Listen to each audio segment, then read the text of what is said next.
Começando aqui, vou compartilhar com vocês o PowerPoint. Então, abram a apostila relatório para que nós possamos fazer a correção dos deveres lá. Primeira página que nós faremos a correção é na página 47, que fala sobre o reconhecimento do laboratório de ciências. Dentro dessa parte, vocês já viram eles lá no 6º ano, no 7º ano, no 8º ano, e retornaram a ver agora no 9º ano, que é sobre, basicamente, as vidrarias que nós aprendemos. Aí na pergunta 1, pede para que vocês, então, escolham 5 materiais estudados e faça a definição dos mesmos, ok? Então, o primeiro, então, que eu coloquei aqui para vocês foi o conta-gotas. Dentro do conta-gotas, então, vamos lá, Amanda, me ajuda nessa aqui? Eu vou colocando e você vai fazendo a leitura para mim da função dessas vidrarias, desses equipamentos. Qual é a página mesmo? Eu vou deixar disponível até aqui na apostila, mas aqui no PowerPoint, mas está na página 47 a correção desta atividade. Vamos lá, conta-gotas. Tá. O que é? Aqui. Usado para retirar pequenas quantidades de líquidos e soluções. Certo. Ao mesmo tempo que ele é utilizado para retirar, ele é utilizado também para adicionar. Termômetro.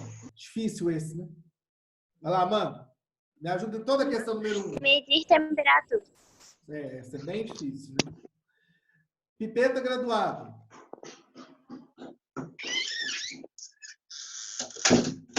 Só um minutinho, né? Tá dando para acompanhar aqui pela imagem do PowerPoint? Tá. Tá dando. Então, vamos lá, pipeta graduada. O que você colocou? O que seria? Na verdade, Medir com exatidão pode falar. e transferir. Existem 2 tipos de pipeta, a pipeta graduada e a pipeta volumétrica.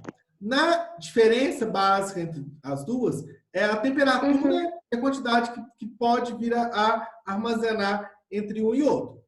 Próximo agora, o Becker. É um dos que nós mais utilizamos, né? O Becker e o tubo de ensaio. Vai lá, Amanda.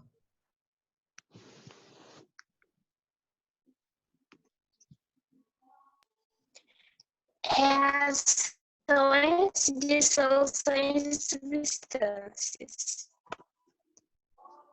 Isso. Aí, além disso, é utilizado para precipitação de líquidos e aquecimento dos mesmos, né?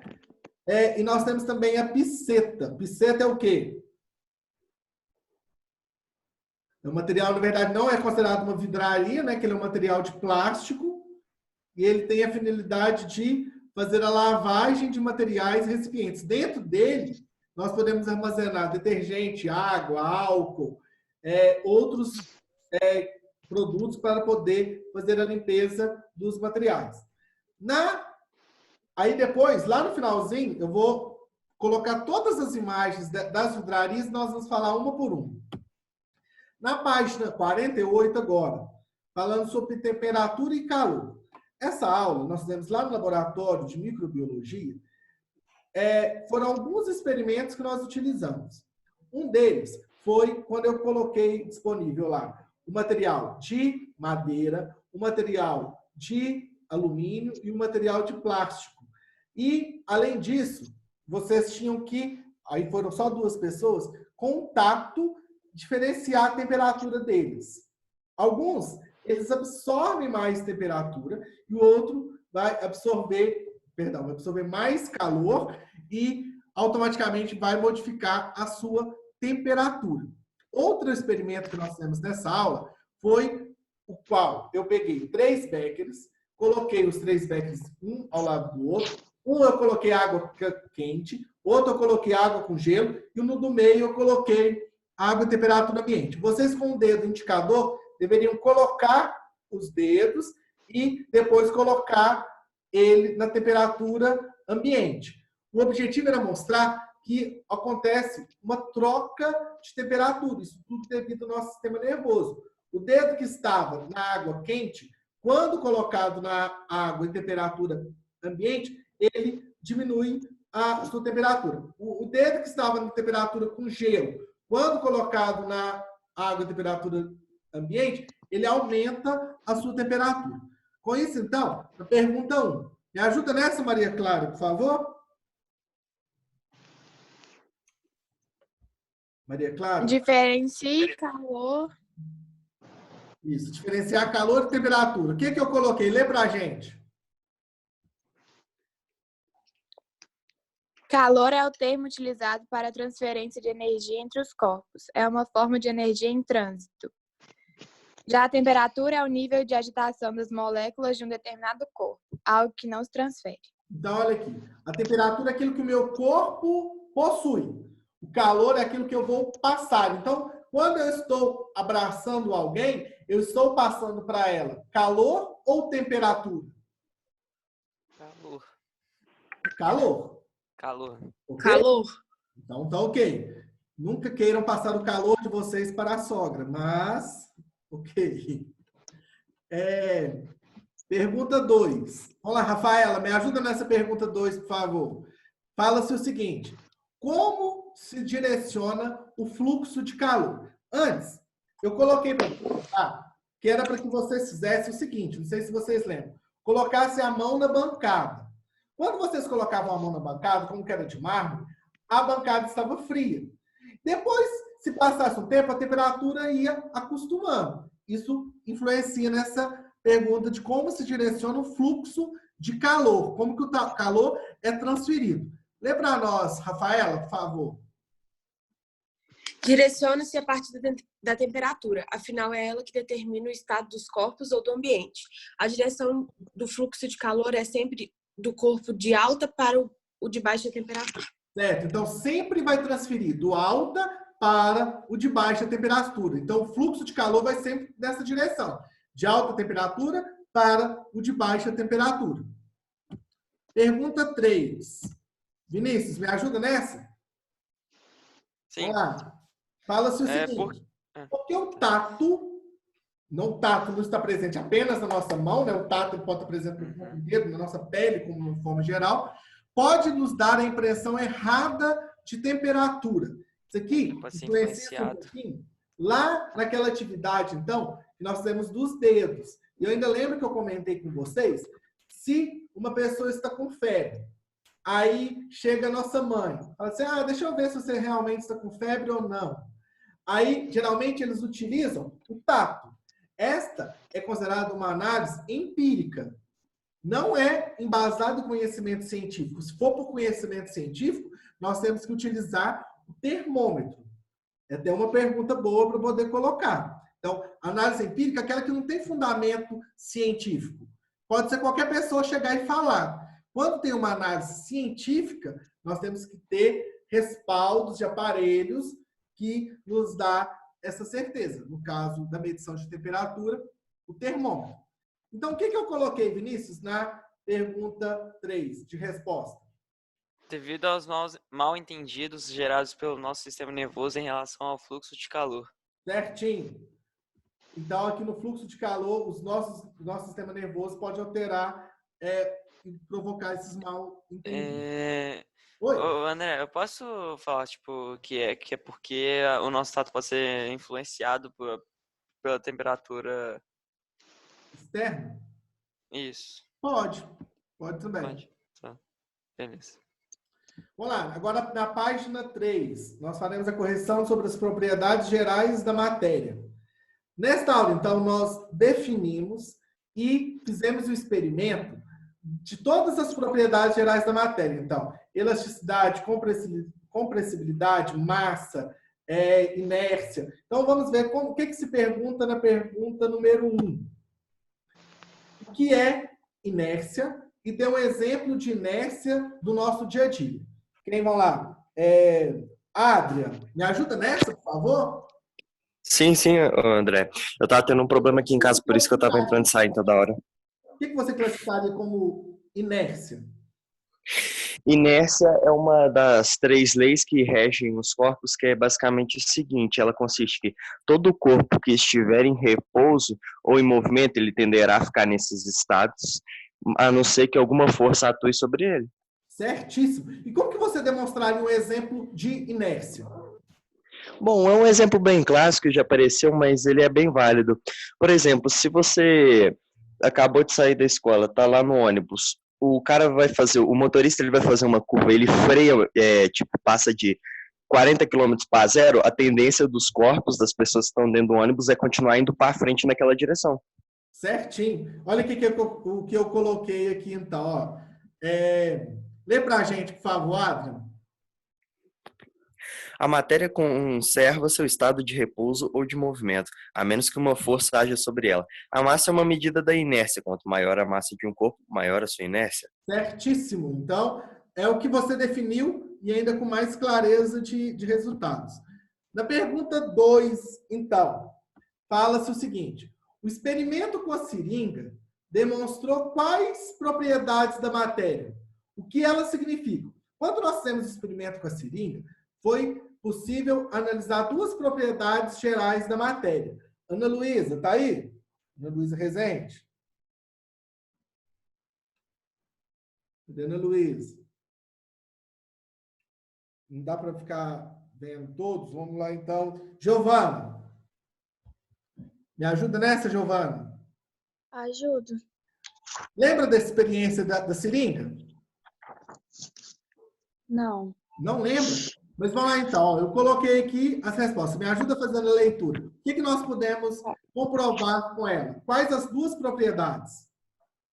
Compressibilidade e elasticidade. E elasticidade. O que uma fala e a outra também? Ó, o que fala na compressibilidade? A definição dela. Todo corpo possui a capacidade de reduzir seu volume quando submetido a uma pressão, porque há espaços vazios entre as partículas que formam a matéria. Nesse caso, o que nós fizemos até então nesse experimento? Eu peguei a seringa, aí eu puxei o êmbolo da seringa e entrou ar. Eu tampei o bico dela e apertei. Aí comprovou a compressibilidade. Depois, para comprovar a elasticidade, nós fizemos o processo reverso. Mas o que é elasticidade, Giovana?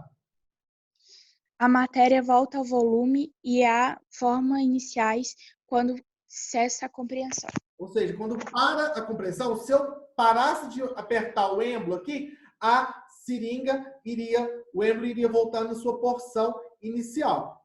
Olha, quanto o estado físico altera esse poder da compressibilidade e da elasticidade. Se o estado físico for gasoso, a capacidade de comprimir é maior. Se for líquido, ainda é maior do que no estado sólido. Então, na ordem de compressibilidade, o que comprime mais é no estado gasoso, depois no estado líquido e, por último, no estado sólido. Pergunta 3. Fala, o que é impenetrabilidade e que experimento foi realizado para demonstrar essa propriedade? Eu lembro que no laboratório eu demonstrei ela de 2 formas. Uma quando eu estava explicando e depois na prática mesmo. Quando a gente fala de impenetrabilidade, é quando 2 corpos não podem ocupar o mesmo lugar no espaço ao mesmo tempo. Aí eu lembro que eu estava lá no laboratório na frente e mostrei assim, ó, estou nesse quadrado. Agora, quando eu me deslocar para o outro quadrado, para o outro piso, o ar que estava presente nele se desloca para o espaço onde eu estava. Ou seja, nós não ocupamos o mesmo lugar no espaço. Vamos lá, quem me ajuda nessa aí? Quem lê para nós? Eu não vi quem chegou ainda, depois eu tenho que tornar a fazer chamada. Eu posso ler novamente, André? Pode, Adri. Ok. 2 porções de matérias não podem ocupar o mesmo lugar ao mesmo tempo. Experimento. Enche uma cuba com água, amasse uma folha de papel e prenda no fundo de um becker. Emborque o becker na cuba com água, retire o copo e observe o seu interior. Certo, então nós pegamos o copo, né, como se fosse uma cuba com água, pegamos o copo e emborcamos. Nós viramos o copo e foi possível, então, fazer esse experimento. Por quê? A camada de ar, ela protege a água de chegar até o papel. Aí nós demonstramos a impenetrabilidade. Nesta aula agora, então, Foi a primeira aula que vocês fizeram online. Eu disponibilizei para vocês alguns vídeos sobre o coronavírus. Nesses vídeos, então, falava sobre a história do coronavírus, alguns era um aplicativo que vocês destinavam para saber a quantidade de pessoas que estavam contaminadas. Infelizmente, quando foi essa aula, nós não tínhamos, acho que nenhuma pessoa em óbito no Brasil ainda. Hoje nós temos mais de 16 mil. O coronavírus está em constante modificação. Então, o que eu fiz? Eu deixei aqui 4 charges para que vocês possam me ajudar a fazer a interpretação delas. Vinícius, me ajuda a interpretar essa primeira charge aí. Como que você faria a interpretação dessa imagem, Vinícius? Cadê você, Vinícius? Quem tá... Desculpa, eu estava mutado. Eu estava falando mutado, desculpa. Charge sobre coronavírus. O OMS declara pandemia de coronavírus. A bandeirinha, vamos supor, quando os homens chegaram na Lua, eles colocaram a bandeira para demarcar território. Então, provavelmente, quando o coronavírus chegou na Terra, aqui no nosso meio, né, ele marcou território e está se espalhando aí.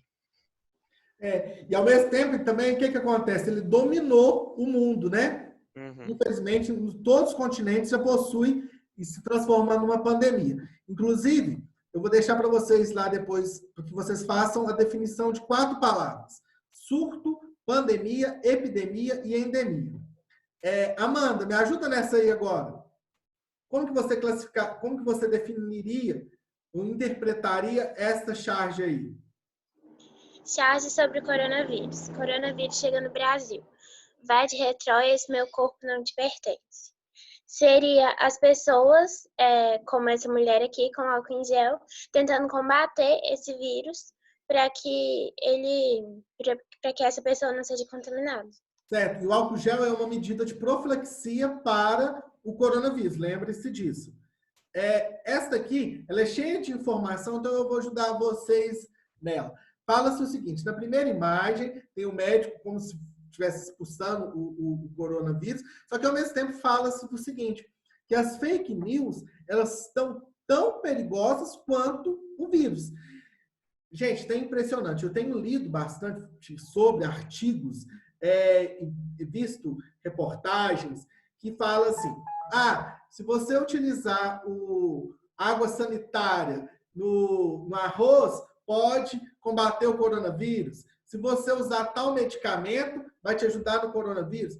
Isso está se lastrando cada vez mais. Então, nós temos que tomar muito cuidado com as notícias que nós recebemos, que nós vamos compartilhar também, sempre lembrando, acreditem na ciência.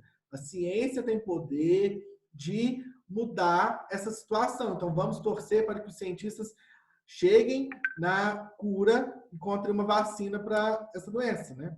Para combater esse vírus. Nessa 4ª imagem, mostra-se o seguinte, uma mulher carregando um balde com água e sempre na rádio falando, lava a mão com a água, lave as mãos, lave as mãos.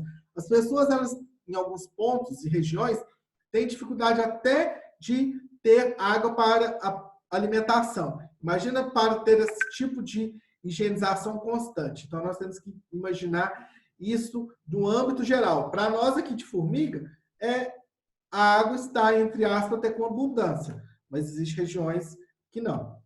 Depois, então, nós temos a aula do dia 25, que fala sobre a escassez e o uso racional de água, que eu deixei 6 perguntas para vocês. A primeira pergunta fala o seguinte, de acordo com o vídeo da ONU sobre a crise de água pelo mundo, responda. Então, respondeu o quê? Qual a porcentagem de água que está disponível para o consumo humano? Nós temos, então, quando a gente vai falar em porcentagem, nós analisamos em 100%. Desses 100%, nós temos aproximadamente 3% de água que é considerado água doce. Porém, nem toda a água é disponível para o ser humano, por quê? Pode estar nas geleiras ou não é considerada uma água potável. De forma, então, que apenas 0,5% de toda a água do mundo que está disponível para o nosso consumo. É uma quantidade mínima, né? Lembrando que a água não é um recurso infinito, que nós temos que tomar cuidado e cuidar bastante dela. Letra B. Da totalidade da população humana, qual a porcentagem que é afetada pela escassez de água, ou seja, pela falta dela? Quantos por cento? 40% da população mundial. Então, coloquem aí na questão de vocês. Na pergunta 2.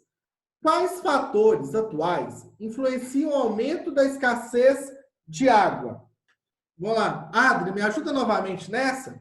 Lê para a gente o que eu coloquei aqui, o que você colocou. Olha.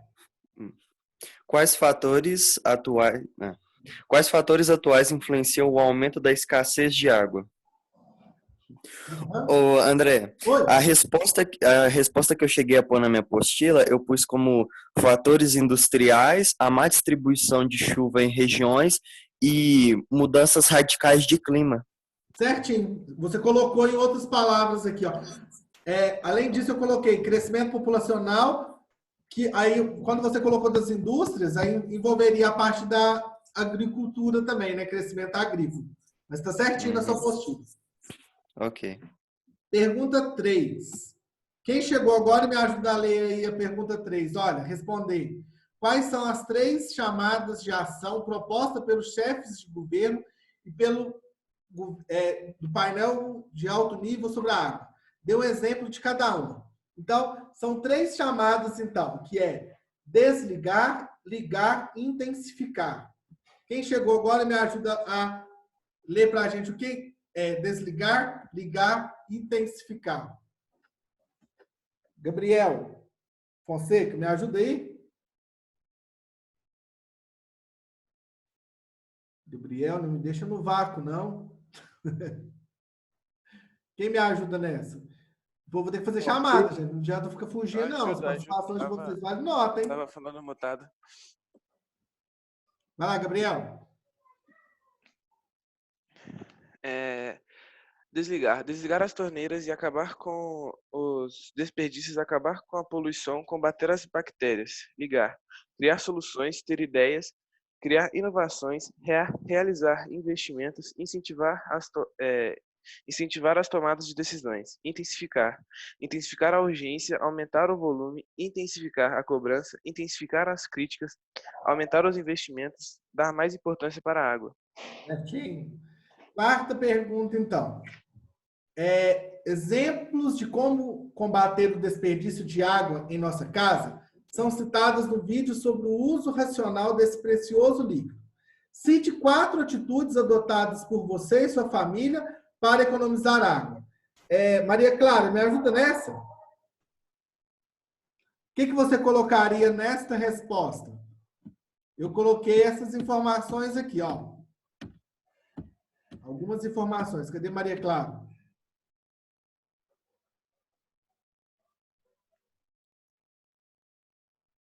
Amanda? Quer que eu leia, André? Ah, esquece. Pode deixar.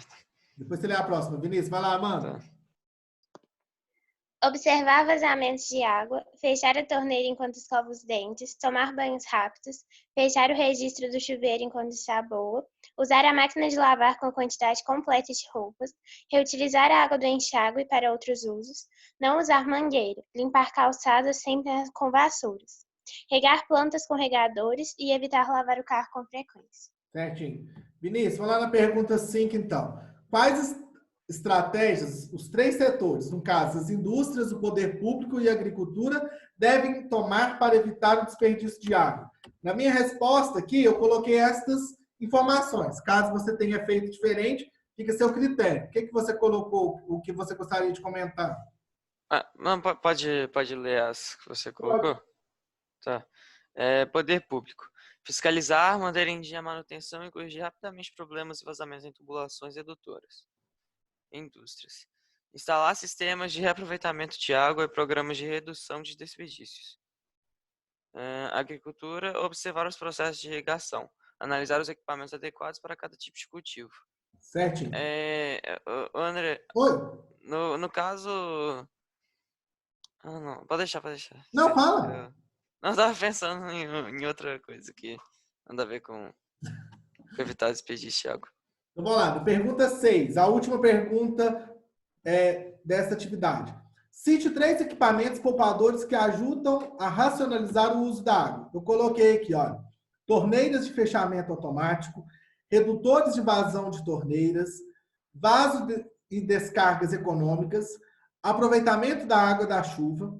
E aqui, nos vasos e descargas econômicas, o importante seria se nós utilizássemos a água da chuva, a água da máquina de lavar para descarga, porque nós utilizamos a água da descarga, é uma água potável, uma água que nós poderíamos ingerir, fazer alimentação, higienização, mas nós utilizamos ela para um fim não potável.